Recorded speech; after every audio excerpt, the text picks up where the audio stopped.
Hey guys, and welcome back to Dark Horse Paranormal. Here we're going to dive into what are demons.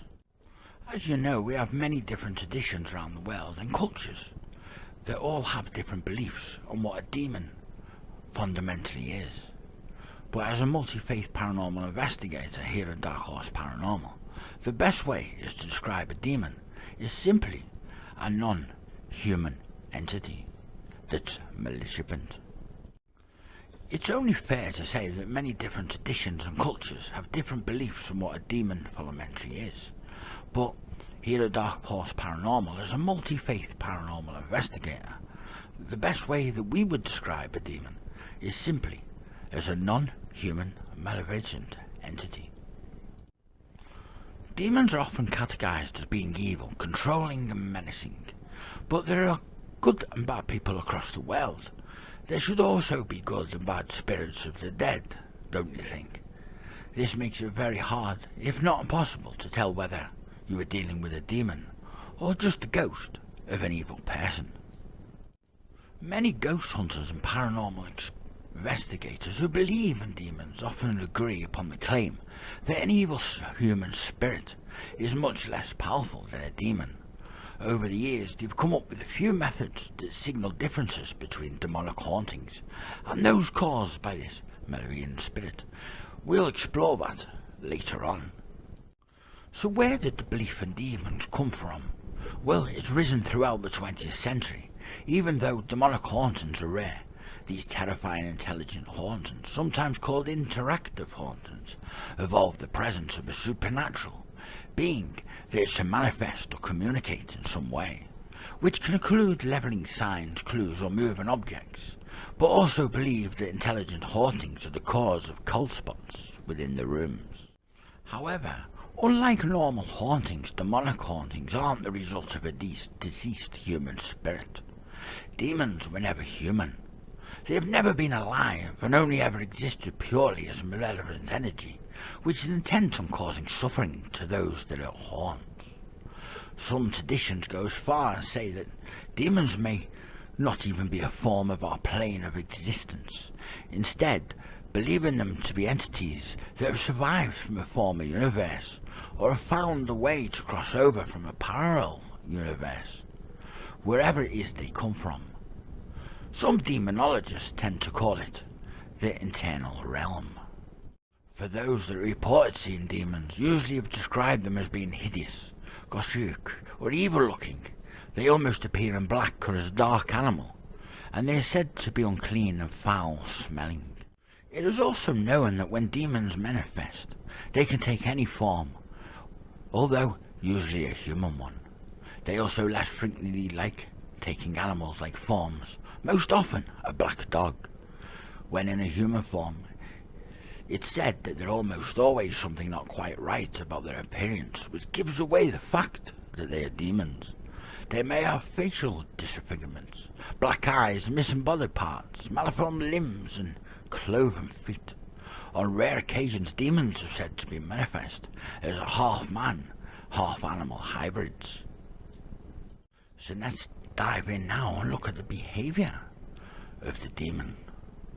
Demons are believed to be the hidden cause of all humankind's problems, including physical and mental illness, bad luck, pain and suffering. They are much more powerful than human spirits and have abilities that humans don't possess, whether they're alive or in spirit form. These abilities include telepathy and telekinesis. Demons use these supernatural abilities to waken and torment their victims. The telepathy allows them to uncover a victim's fear or worry and use this knowledge against them. Telekinesis, combined with the demon's evil and violent tendencies, allow them to move larger objects and scratch and push or hit their victims. However, we will point out in whatever form a demon takes, its intentions are always the same. They aim to break down their victim's free will and weaken them so they can possess and control them. As well as possessing humans, demons can also attach themselves to objects, most to common dolls and children's toys. Demonic hauntings, which have supernaturally begin anywhere at any time and often begin slowly without menace, having activity similar to non-demonic hauntings, including unexplained knocks and bangs, the disturbance of electrical equipment, and disembodied voices with whispers. It's at this point a demon will grow stronger by feeding on your fear, depression and sadness of the victim as paranormal activity infests. It can escalate to recruitment nightmares on a weekly and nightly basis, loud noises, growls, unpleasant smells, and physical attacks on humans. Demons don't usually manifest early in the haunting, as they don't want to reveal their true nature, but they hold on to the victim grows. Full apparitions are always witnessed. One set of phenomena is exclusive to demonic hauntings, is materialization. This is where a demon can make substances appear out of thin air, including substances that are unknown in nature. This may be in the form of liquids oozing from walls, flowing from taps, or appearing in puddles on the floor. Reports of this mysterious liquids range from nothing more than water to dark tar-like substances, and even blood. The opposite of materialization is dematerialization, is when something vanishes, and demons are blamed for this too. It is said they can dematerialize objects only to have them rematerialized somewhere else, or at the same time in the future. The levelation of objects is so frequently associated with demons that the objects are being broken in precise and calculated ways to make it clear that there's an intelligence behind the damage, and it's just not accidental damage. We have to remember that demons are deceitful and mix lies with truths to confuse their victims. They often try and trick their victims into thinking that they have left them, while quietly waiting for an opportunity to take advantage of them when they are weak and they're most vulnerable. Demons will also attempt to deceive the victims and paranormal researchers by taking on an electric form or the appearance of characteristics of a child. For this reason, you should always be wary of a location that is said to be haunted by a ghost of a child. Demons may also pretend to be children or loved ones when communicating through Ouija boards and other methods of spirit communication. So let's look into how we can confirm a demonic presence. As we know, it's already hard to determine a normal one, but it can be even harder to determine if a haunting or possession is truly the result of a demonic entity. As we've already covered, not all possessions are demonic, if there's a possession at all. There may be a result of a spirit walking. The same applies for hauntings. So it's difficult to know if you're really dealing with an evil human spirit or a demon. To make things even harder to work out, demons will often lie about who and what they are to avoid detection. And us paranormal investigators claim that human spirits will sometimes pretend to be demons to make themselves appear more powerful and more terrifying. Humans can be good or bad, so obviously so can ghosts. You can get the malevolent human spirits, but they're not as powerful as demons. However, demonic hauntings are very similar to poltergeist hauntings. They both characterized by physical movement, as well as the manipulation of the environment around the entity.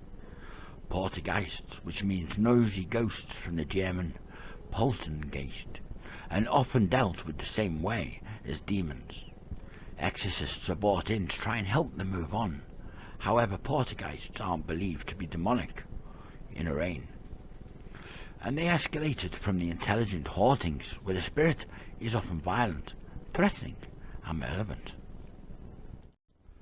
Like poltergeists, demons can show themselves in many different ways, including by throwing or moving objects, producing foul smells, turning lights or appliances on and off, and producing growls, screams, and other loud noises. On the rare occasions, it's been reported that poltergeists have intentionally attacked people by pushing, hitting, biting, or scratching them. All of these traits are regularly reported in demonic hauntings too, making it all more difficult to separate the two. In both demonic and poltergeist cases, the activity usually starts out slowly and in a playful manner, but increases intensity. slowly becoming more and more malicious. However, with poltergeist, just as suddenly as the activity starts, it can abruptly end, often never to be repeated, whereas demonic hauntings rarely stop on their own accord. So, for us during an investigation, it's always wise to elevate every encounter to determine whether it is a spirit or a demon, especially if the entity claims to be the ghost of a child, which tends to be a common cover story for demons. So how do demons attach? Demons cannot possess objects or places, but they can attach themselves to them. This is sometimes known as infestation. Demons can attach themselves to homes, which of course results in demonic haunting cases. They can attach themselves to vehicles and any other object, but they most often choose objects with faces, which is why cursed dolls are so common. Attachment is also the early stage of possession, when a demon first shows interest in its victim. At this point, it has no hold on the victim. It's merely stalking or haunting the victim with the express aim of introducing itself to the intended target through surreptitious means. A demon can attach itself to an item more easily if it's been used in a occult ritual or it's had a curse placed on it, but demons can attach themselves to just about any object apart from protective items. Although it's not demonic activity, you should be aware that human spirits can also attach themselves to objects. Most often, this is an item that was used as a murder weapon, or that someone was very emotionally attached to in life, meaning that in death, they find it hard to let go and their spirit becomes attached to them. Demonically infested items aren't always visible active. Sometimes they lay dormant for years, or even generations, but become active when they are unsettled, perhaps by being moved to a new room in a house, or a new home altogether, or being sold or given away to a new owner. As with the early stages of possession, infestation is an item that can result in typical haunting occurrences, poltergeist-like activity, and general feeling of unease or negativity when near or handling the object. So, what is possession? This is the most common type of possession experienced by paranormal investigators, is emotional possession, sometimes referred to as temporary spirit walking or stepping. This normally happens when the investigator gives any spirits present permission to use their energy and enter their body. This is not classed as a demonic possession. Step-ins are non-aggressive, spiritual exchange involving a human spirit and not a demon. The spirit would normally use this opportunity to share their emotions or feelings with the investigator, so they can experience what the spirit went through in their final moments. While in this state, investigators like myself have reported feeling totally different, sometimes not recognizing the people around them, who they should be familiar to them. After the incident, they may have missing memories and feel weak, drained, as walk-ins can be quite a shock to the body. However, this type of possession is harmless, temporary, and most importantly, non-demonic. These are not generally what people are referring to when they talk about a possession. Demonic possession is when a demon takes over a human body for its own evil gain. Only humans and animals can be possessed, but demons can attach themselves to a home or object, like said before. Attachment is sometimes called infesting, but isn't possession either. Attachment, to be fair, is more common than possessions, which are very rare on occasions. From our research, there's one expert in a demonic possession, Dr. Richard Gallagher. See, many thought that I would say Edinburgh Wayne Warren. But this Richard Gallagher has dealt with more than 25,000 cases of alleged possession over his 25-year career, but says he's only witnessed about 100 true cases of demonic possession in all that time. Many believe that most cases of possession start with the Ouija board, and while spirit boards aren't evil or dangerous themselves, what you make contact with and call forward might be. Using the Ouija board is no more dangerous than picking up a phone. It's just a method of communication with spirits, and almost 100% of its cases is completely safe. Some will even go on to say the Ouija board is just a game. Every day hundreds and thousands of people play and use the Ouija boards at allegedly haunted locations on ghost hunts, or just at home for the thrill of seeing the planation move around the board. If a demon did make contact though, through a Ouija board, it is often hard to tell, as they only communicate by spelling out words. You can't see or hear them. You have no way of knowing who is really communicating with you, and we'll look at some ways you can protect yourselves while using a spirit board later on. I'd like to point out here though, even if you do believe that you have encountered a demon during your seance, it is very unlikely that it will possess you. In almost all possession cases, demons only prey on the weak and susceptible. They are naturally attracted to negative and unhappy atmospheres, such as homes where there's a lot of restraint, or arguments or dirty or unhygienic living conditions. The victims are almost always weak or emotionally unstable. So looking back, before a possession takes place, victim goes through a stage called operation. This is more like a traditional haunting, where the demon doesn't have full control over the victim, but uses it to influence to weaken them further, until it can't take hold and enter the body.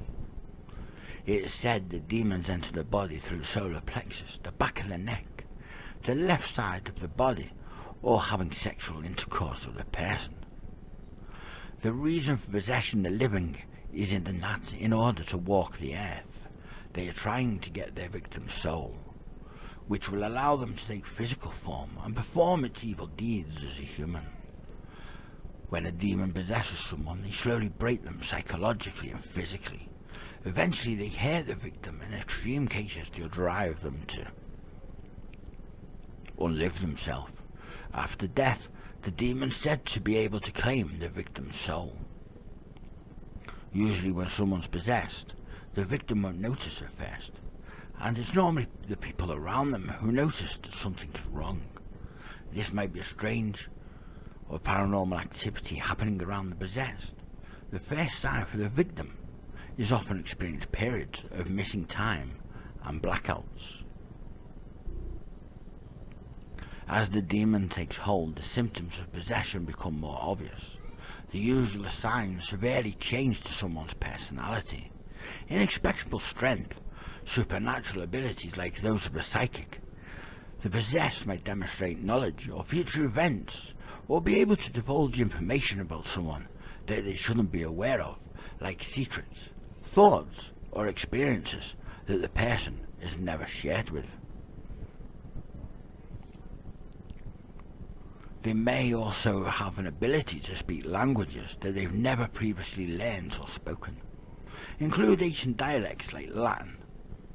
Demonic possession sometimes also involves the demon speaking through the possessed in a voice other than that of the victim. They often speak in a raspy or deep guttural voice with an unnaturally high-pitched falsetto. Sometimes the voice is said to come from the vocal cords, though it won't be recognized as the voice of the person who is possessed, or the voice comes from the outside or around the body. Demonic voices occur in one or two situations, either when the soul of the possessed is dislodged by the demonic presence, leaving just the demon's voice, or when the presence inhabits the body with the soul. In this case, the demon and human can speak at the same time.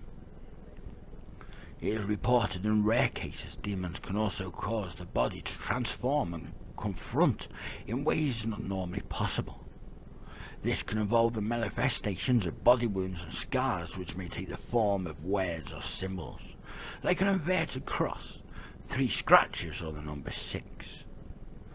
The demon hopes that this torment and suffering will scare the victim, wear them down and break their will, eventually driving them mad, driving them to end themselves, or making them more prone to accidental death due to tiredness or lapses in cognitive functions.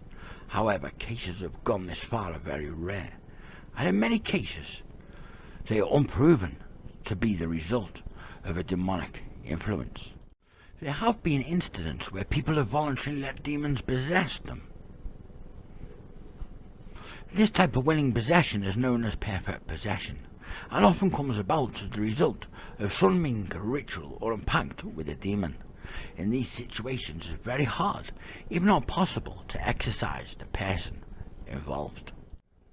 So let's dive back in and have a look at an attachment again, so to try and identify the demonic influence over a building or object, or the possessor to possession.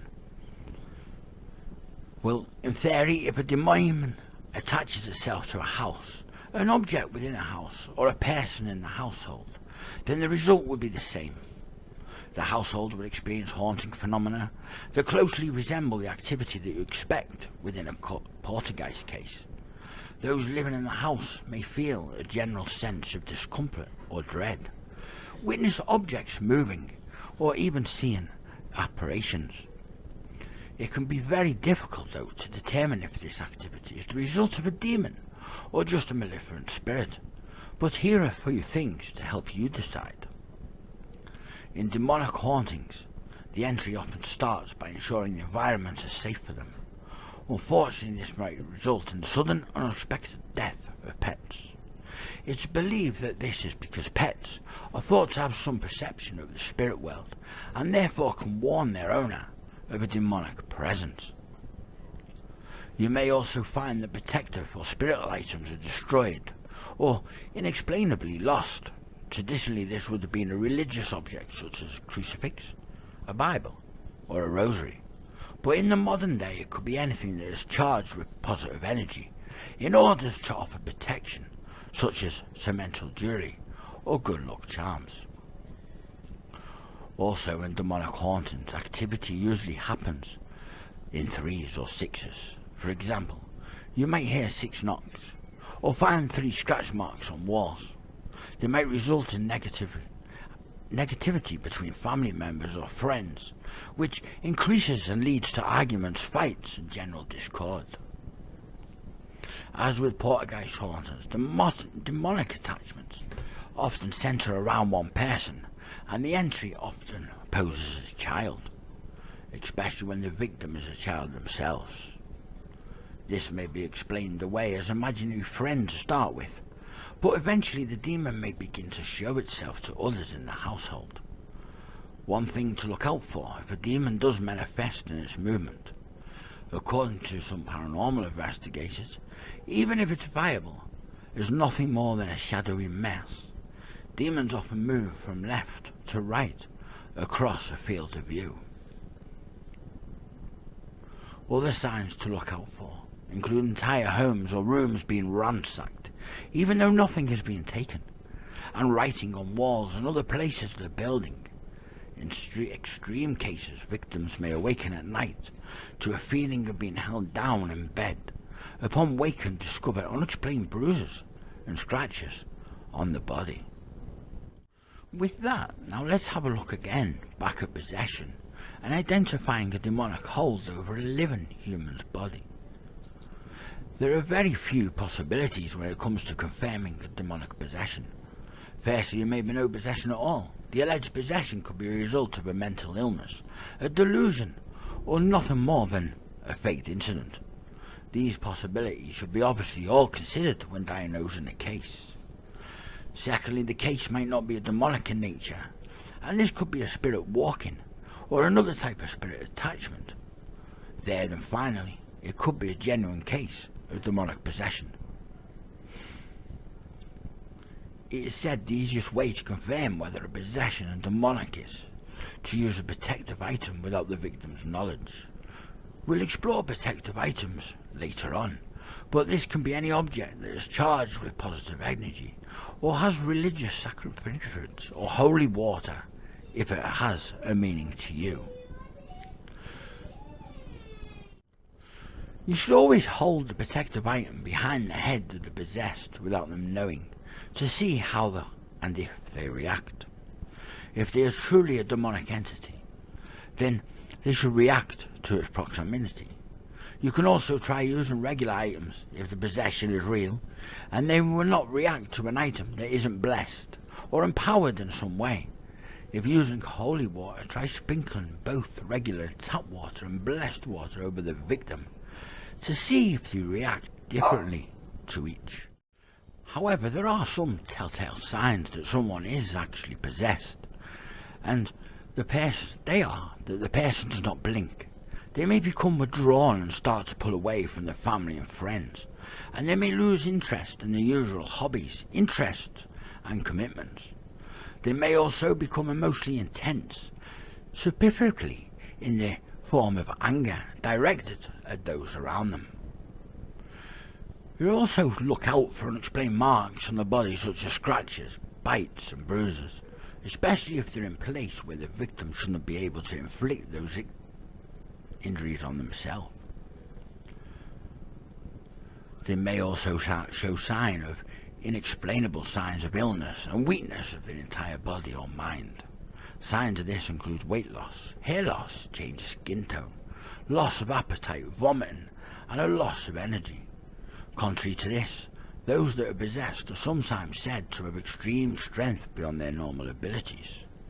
One other indication is that a demon might start to communicate through the possessed and identify itself as a demon. As well as possession, there's other ways that demonic and non-demonic entities can communicate.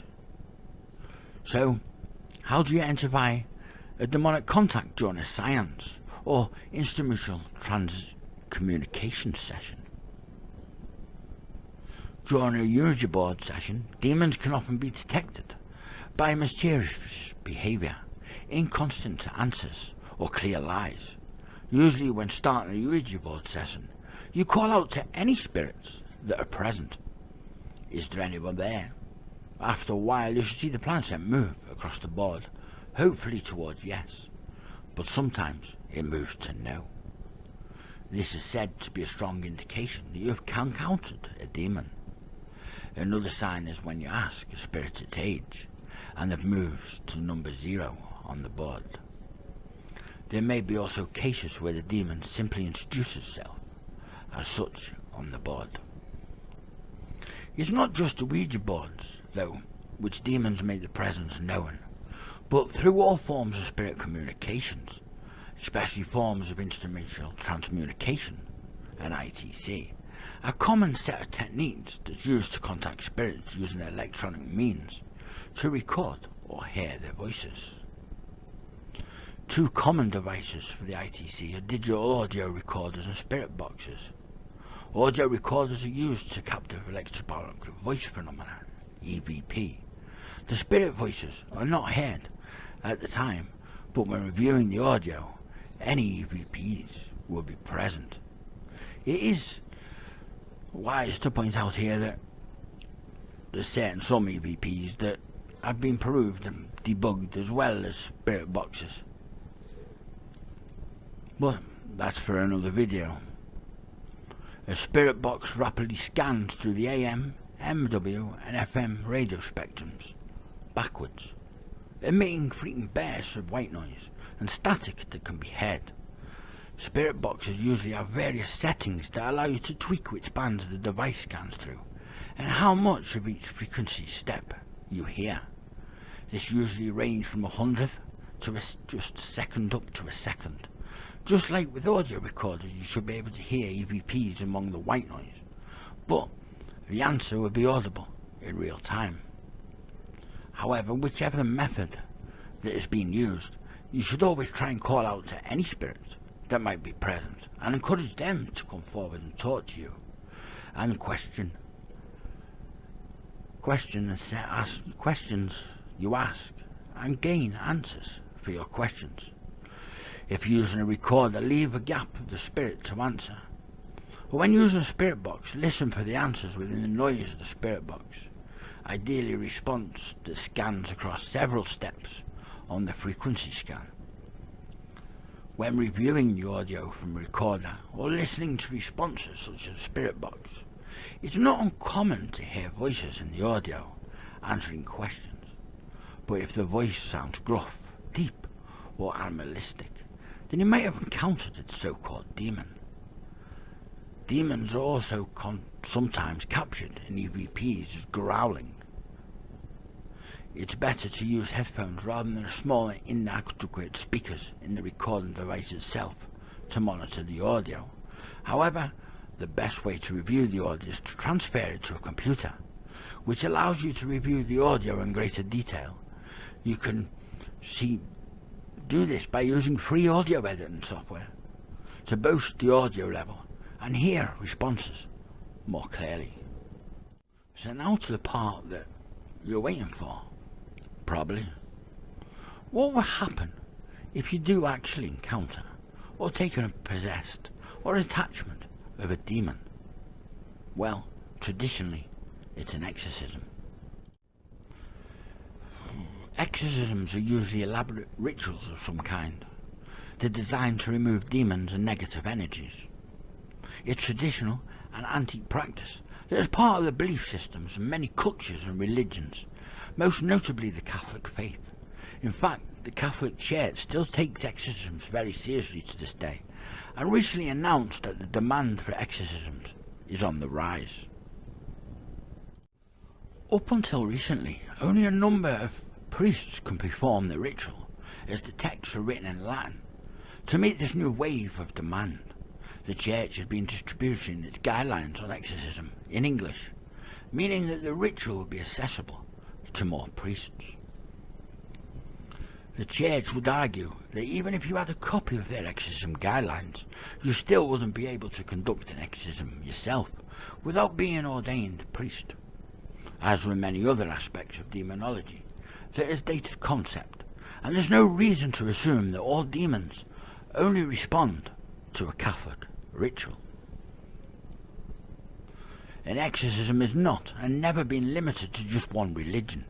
We know that exorcisms are said to be effective, whichever religion or belief system you are based upon. Beliefs and rituals could only appropriately be labelled exorcisms and found in almost cultures, or faiths and traditions. Clearly the religious aspects of the ceremonies help those performing the ritual to focus their energy using a strong, powerful force that they believe in. In the case of religious exorcisms, this higher power is supposedly God. The Church might try and monopolise exorcisms, but the truth is, anyone can perform an exorcism, even a layperson. The exorcist can do this by building their own belief system and drawing on their own spiritual beliefs, whether this is God, a spirit guide, a guardian angel, the power of a charm or crystal, or their own positive energy. However, the aim of any exorcism is to free a place, an object, a person, or some form of negative or demonic influence, and ultimately it's your own strength and faith that will command the demons out. It is important that you have the strength of mind during this ritual, and that you're fearful, heart hatred, or you won't see any results. As someone taught myself, over the next few chats, shots, screen views or whatever, we'll look at ways we can help you develop your own meaningful ritual, which will allow you to exercise objects, places and people in positive and a compassionate way. These rituals are well far from the dramatic, inaccurate results played by movies and the media. Once you have completed the ritual, we do stress, do not stir things up again. Don't acknowledge the demon, don't talk to it, and don't attempt to contact it again in order to see if it's still present. This can be taken as an invitation and the permission to remain or return. Don't in any way attempt to reinvestigate the disturbance after the exorcism. Just let things naturally settle down. And never go on a paranormal investigation in the place that you've done the exorcism. This could actually be the first way and properly way of any paranormal channel actually putting up instructions of how to do this. First, we'll look at ridding a location of a demon. As we've already discussed, people can open themselves up to demonic hauntings in many ways, but in the case of an attachment to a house, the demon may already be there, laying dormant. When you move in, this change may be enough to unsettle or provoke the demon, or renovations could trigger a demonic haunting. If you have a demonic presence within your house, or someone else has asked for help with an entity that haunts the house, then the guide presented, and we explain, will help you move the demon on. These steps should be effective against demons, as well as both Benjin and malevolent spirits. Before beginning the rite, though, you've got to ensure that you're in a fit state to do so. You should be free of stress, guilt, and anger.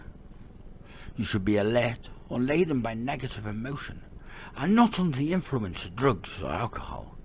Although traditionally the power behind exorcisms came from a higher power, namely gods, today paranormal investigators, demonologists like myself, and spiritualists know the power that comes from within. A ritual like this is less likely to succeed if you are fearful, and we know demons feed on negative energy. If you are not emotionally fit and confident enough, then it may be better to ask someone else to lead this rite. So how would we do it if, say for instance, Dark Horse Paranormal was called out to a house and we had this issue within the location and we would have to carry out an exorcism? How would we do it? Let's get into that. I'm sure other people will have other ways of carrying out this exorcism for a location. So we'll start off by cleaning the house. We'll declutter and clean the house from the top to bottom. This allows us to create a positive atmosphere. While doing that, we'll open the curtains or blinds and let light into the house. We'll then go on to smudge the location. We'll talk a little bit more about that later when we talk about protection from demons. We only smudge the location because it's more than a preventive protective measure.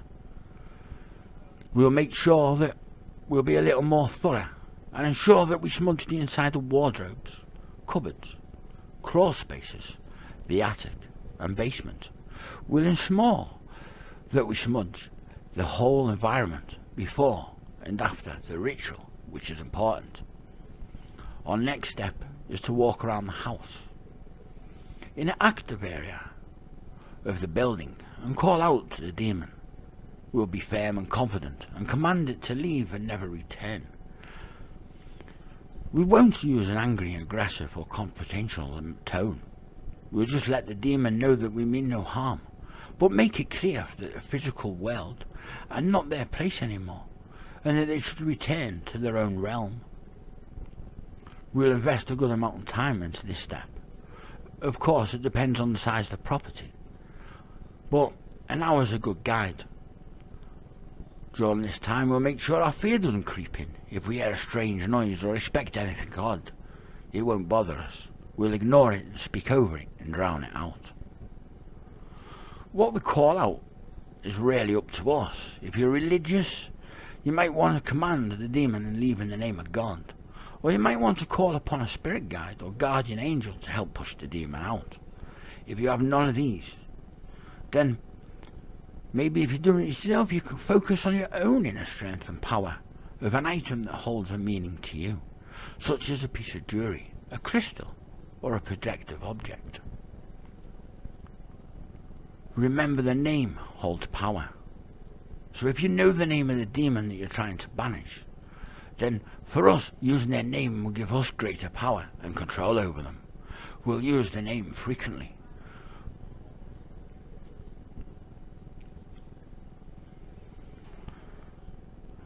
There's some examples that we would do, but it's better to be yourself and talk in natural and open way as you normally would. I concentrate this clear space. Let nothing joy linger here. I call upon you, the demon's name, obey my commands and leave here. I command you to return to the infernal realm. You are no longer welcome in this place. This house is protected from all evil. No negative entity will enter this house.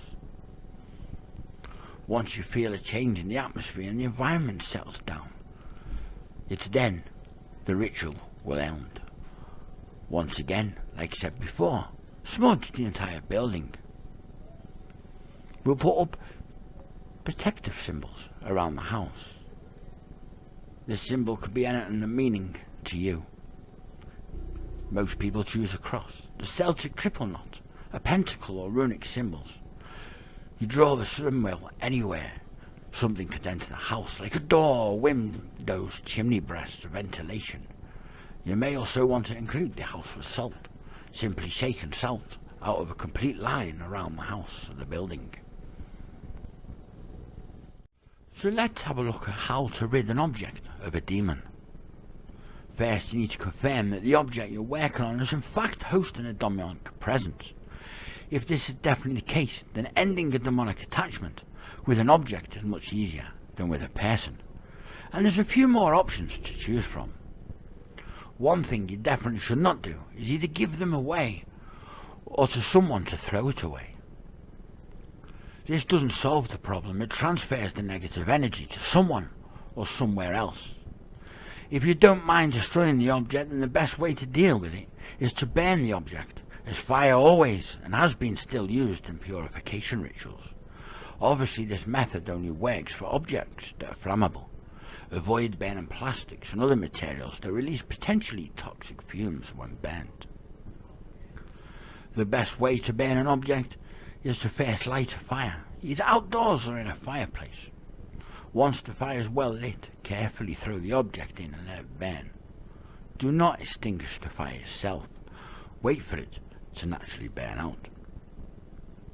After the flames have died down, you allow the ashes to cool and put salt onto them.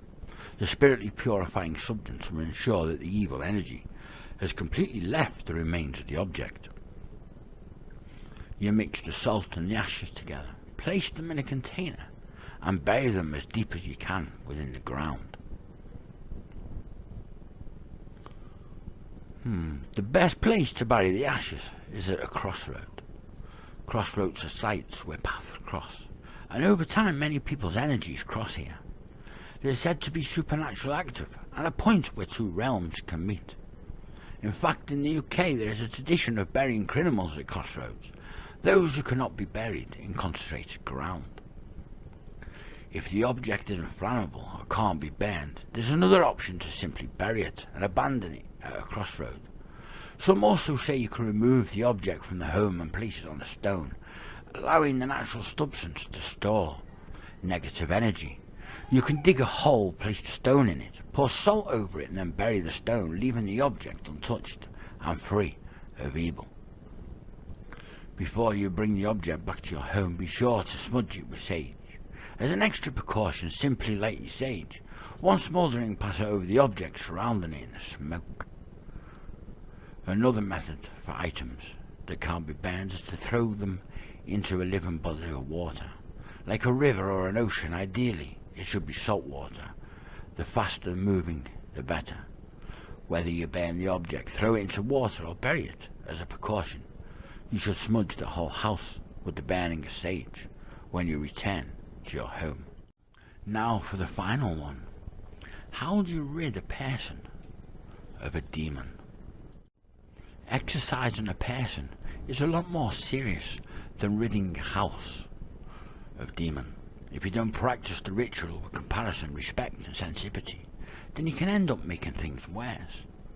There are three very important things that you need to establish first.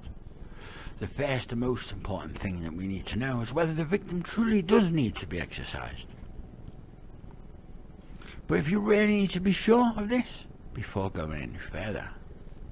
Secondly, you periodically need to explicit and direct consent in order to perform the ritual on a person. This is because the unneeded or unwanted ritual can make things worse for them. Plus, the ritual you have planned may not be in line with their personal beliefs. The third thing you need to establish is whether a person is mentally stable enough to go through this process. Even if you think the person is generally possessed and they have given you their explicit position, you still need to know that they are emotionally strong enough to deal with an exorcism, and the ritual won't make things worse. So, you consult the person in a calm and honest conversation in order to clarify these 3 points. You ensure them to remove all doubt and do not pressure to rush the victim. A key part in an exorcism is evaluating the victim's claims and ensuring they are free of mental health and emotional issues, that they are not having an epileptic fit or a psychotic episode. If you're able to rule out anything supernatural, you should support the victim in finding the appropriate help. Traditionally, people have refused to undergo an exorcism, and the exorcist has taken this to be the demon talking and gone ahead with the ritual anyway. Exorcisms performed without consent often end up being violent, aggressive, and terrifying for the victim.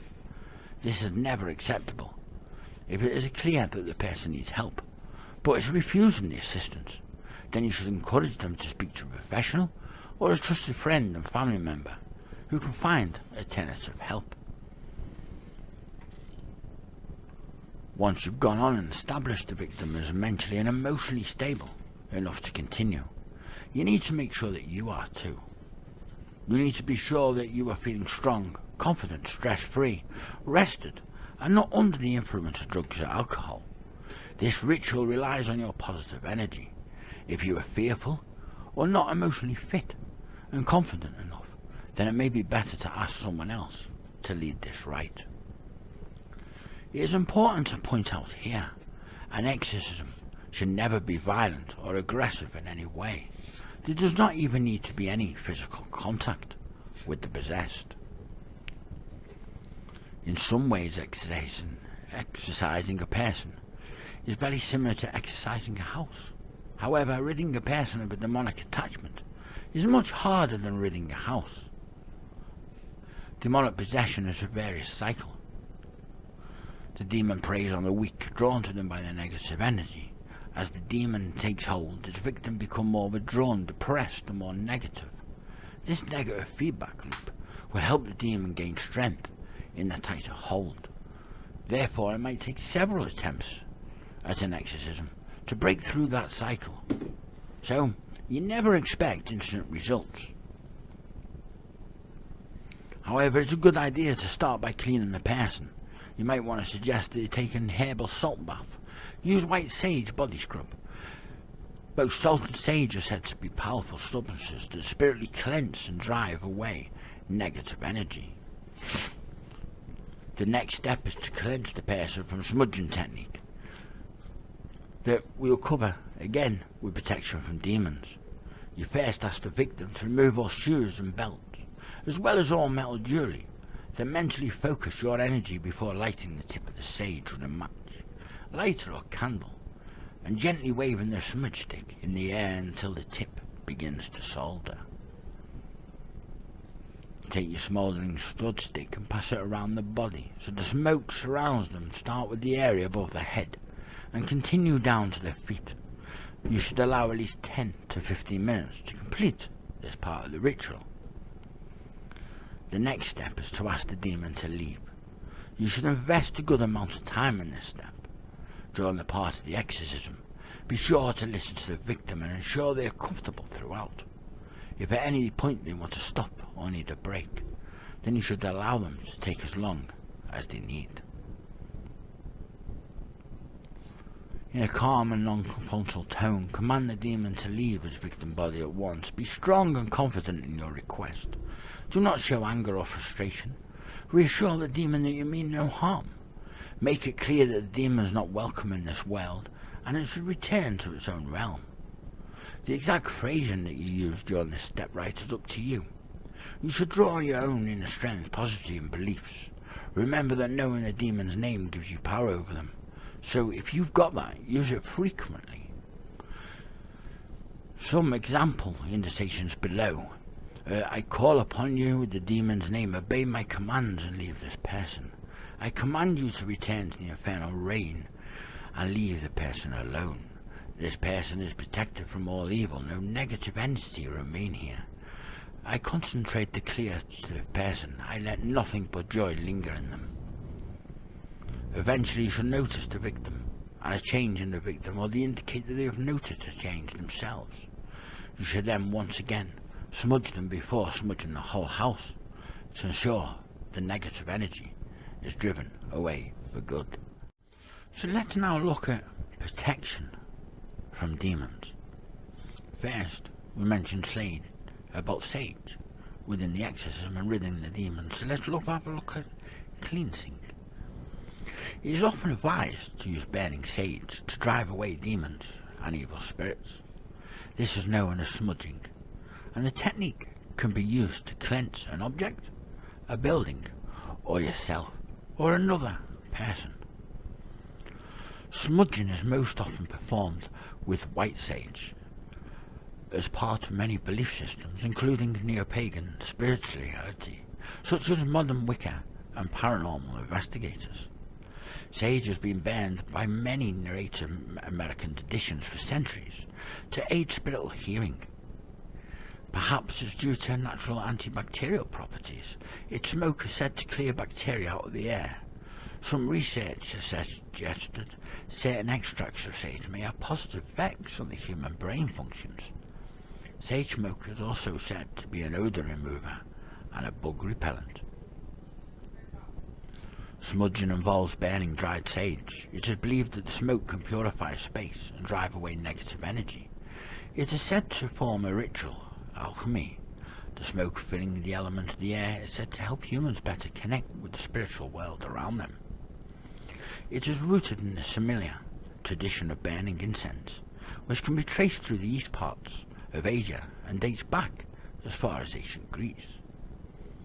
Sage can be bought in pre-wrapped bundle of dried herb known as smudge sticks. This is a better option than buying loose leaf sage, as it's easier to burn. You can also grow and make your own smudge sticks. You'll find smudging sticks for sale online, or anywhere an incense is sold. So what is smudging? Well, smudging is an ancient ceremonial ritual that differs by culture.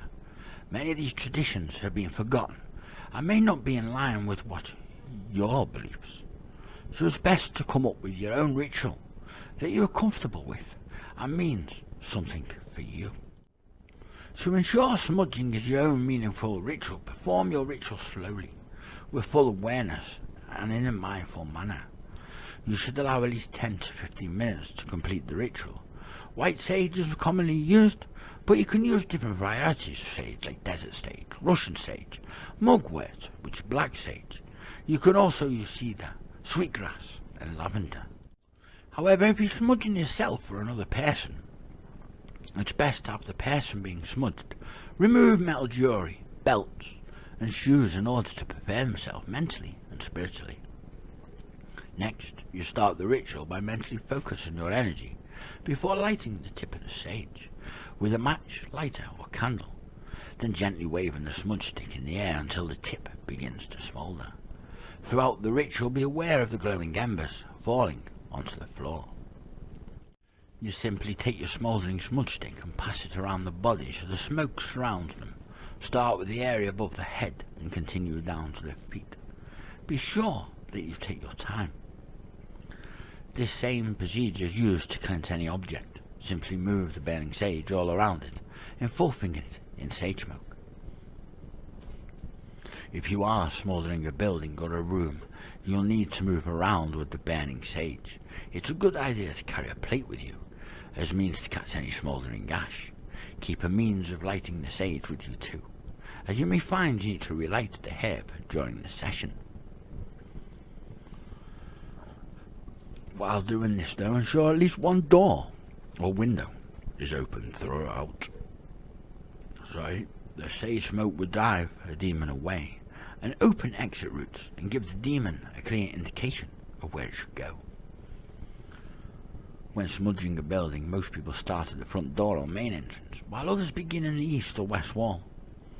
Then if possible, constantly move in one direction around the building, either a clockwise or anti-clockwise movement.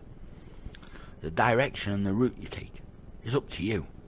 But don't forget about smaller rooms like utility rooms, ensuite bathrooms and the garage. In each room, fill the whole space with the sage smoke, being sure to let the smoke drift into all corners and dark shadowy spaces in every room. As it is said that corners can accompany stagnant energy. Nowadays, though, people tend to direct the smoke around the room by simply waving their hand through the air to waft it in the direction they want it to go, but traditionally an eagle or hawk's feather was used. These feathers are now difficult to get hold of, so in modern times a turkey feather is more commonly used. If you pass an open door or window, waft the smoke outside to carry the negative energies from your home with it. To ensure the practice is meaningful, you should focus on the cleansing process during the ritual or recite an incantation that means something to you, either out loud or in your head. One popular indication is air, fire, water, earth, cleanse, dismiss the spell.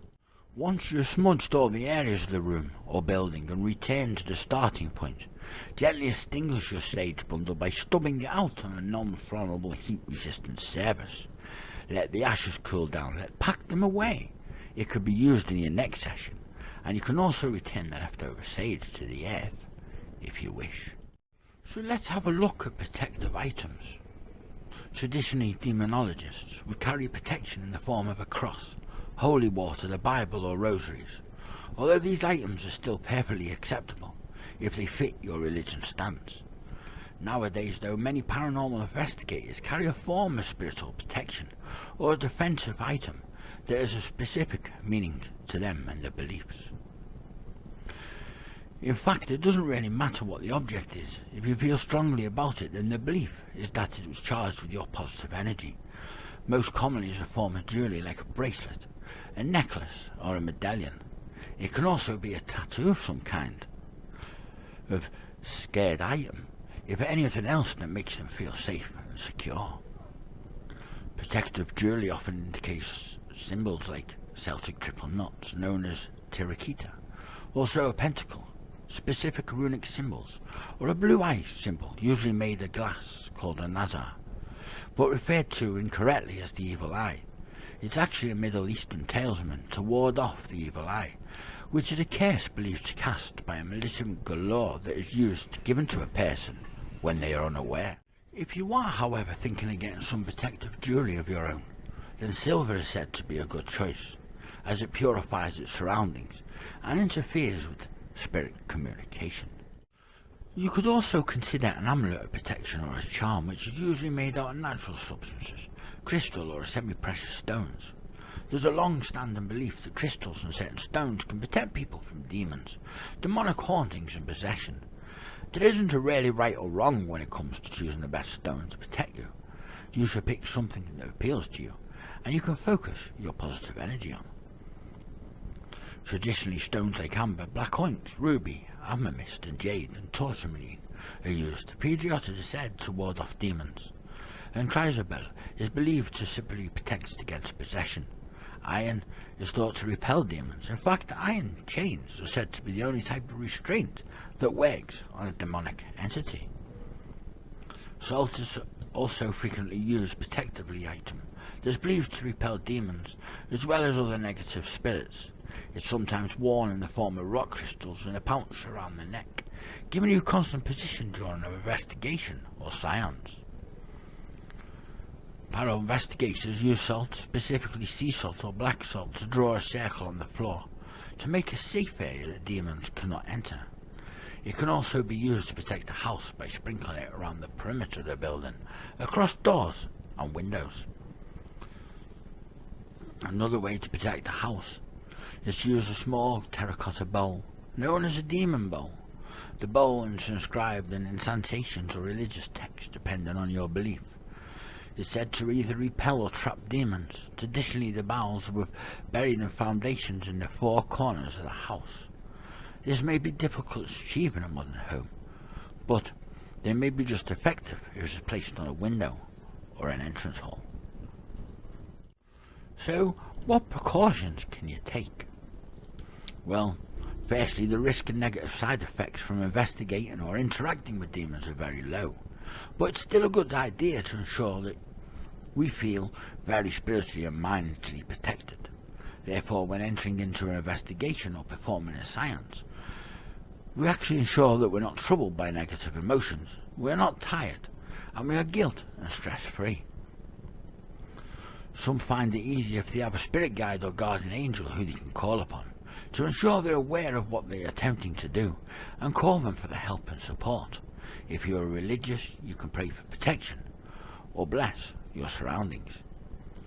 Many people advise that you shouldn't allow yourself to be alone in the presence of someone who's possessed for any length of time. Their negative energy may also be infectious to drag you down, making you susceptible to possession too. Unless you're intentionally trying to summon one, it's advised that you never say a demon's name aloud. If a demon has previously identified it to you, then using the name acts as an invitation and helps it grow in strength. Demons are said to be watching and always waiting. You should always avoid provoking and angering demons. Be polite and ask them questions, and thank them for their efforts. If you use a Ouija board as part of a seance, then one important measure should be taken is to close the board after that session. To do this, you should physically slide the branches across the board to goodbye. This will ensure that any demons that have been called forward will return to where they came from after the session. As we have learnt, and you've learnt now, demons can attach themselves to any object, and it might not be obvious that the object is infested until it's moved or changed owners. Therefore, you should never bring second-hand items into your home without cleansing them first. We've looked out to cleanse an item and cleanse a house just previously with smudging. Some paranormal investigators carry protection in the form of a defensive item. We've come across that just recently too. This next part we hold no responsibility for. It's preparation. As you know, we've just looked how to protect yourself from demons. But what if you actually want to provoke or summon them, so you can attempt to communicate with them, or observe a demonic phenomena during a paranormal investigation? Well, this can help you gain the confidence to safely and sensibly evoke a demon. Traditionally, demons were summoned in order to form pacts for personal gain or wealth, with questions answered, or curse someone with pain and suffering. Black magic practitioners and witches would use grimoire, a textbook specifically for magic. These books usually include instructions on how to do things, like create talismans and amulets, how to perform magic spells, charms and divination, and of course how to invoke supernatural entities, including demons. Although there are some more modern grimoires, most date back to at least 16th century, some as early as the 5th century BC, outside any ancient myth.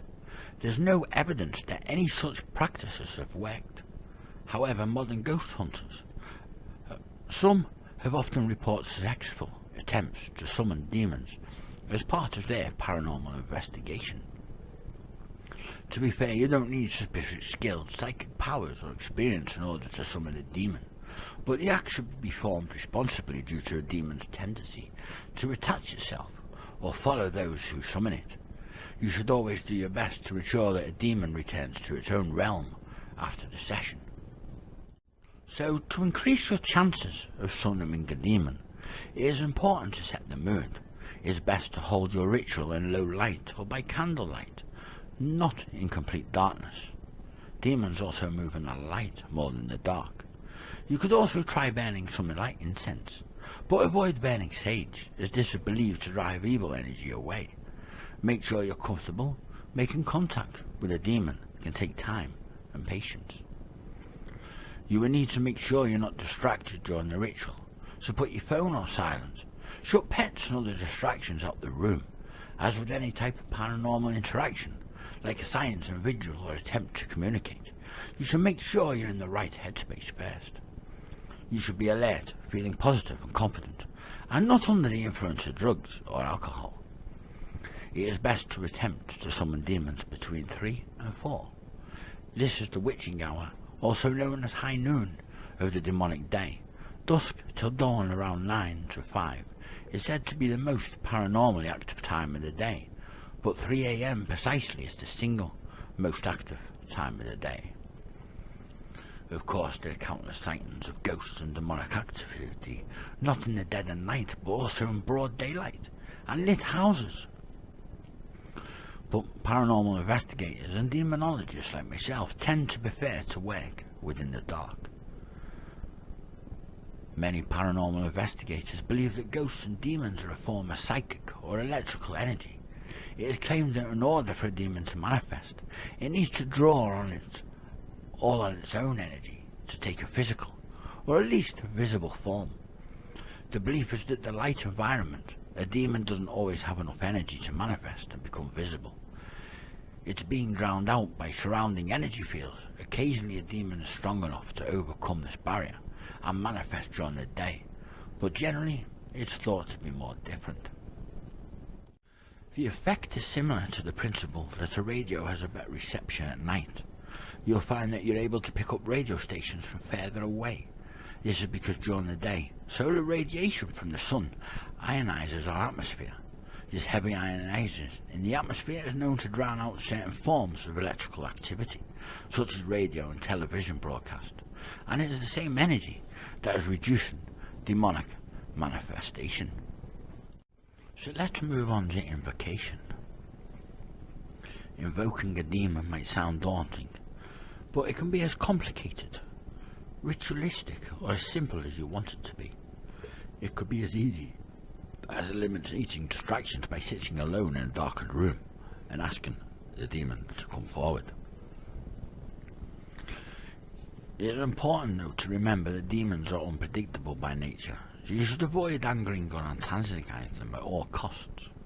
Not because they might hurt you, but in order to ensure that they actually cooperate with you.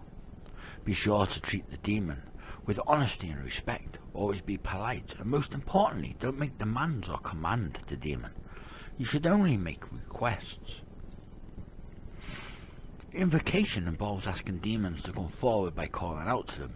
This is when a paranormal investigator or medium speaks out loud in the attempt to encourage any spirits or demons that might present to communicate with them or show themselves. The classic ghost hunters trope is, "Hello, is anybody there?" When we're trying to contact demon entities, you need to be a little bit more specific. You could call out encouragement to any demons that can hear you to come forward. If a demon is previously identified to you, the best way to do this is to call its name, as a demon holds power. Under no normal circumstances, you should never say a demon's name out loud. It can be taken as an invitation by the demon. Of course, in this situation, it is intended as an invitation, so repeat the name over and over. When you feel the time is right, you should start to recite words or indications that are meaningful to you. The power isn't so much the specific words you are saying, is in the belief behind them. If you know the demon's name, you should use it. Try phrases like, "I invite the forces of darkness to bestow their infernal power upon me and show you here. Come forward, forces of darkness, and greet me. I invoke thee, and in the demon's name. Come forth and answer to your name. Come forward, demon's name, where I can see you. I summon you to be visible from before me." Once a demon makes its presence, you should tell it exactly why you have summoned it. You need to get the demon on your side, and chances you are not the first paranormal investigator on their patch. They may already feel like a performing monkey. Demons are unlikely to be happy existing for no other purpose than amuse you, so tell them you're not here to mock them and that you can come with respect and you want to communicate.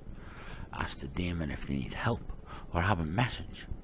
Ask them to show you a sign if they're here, so you can talk to them, perhaps even help them move on.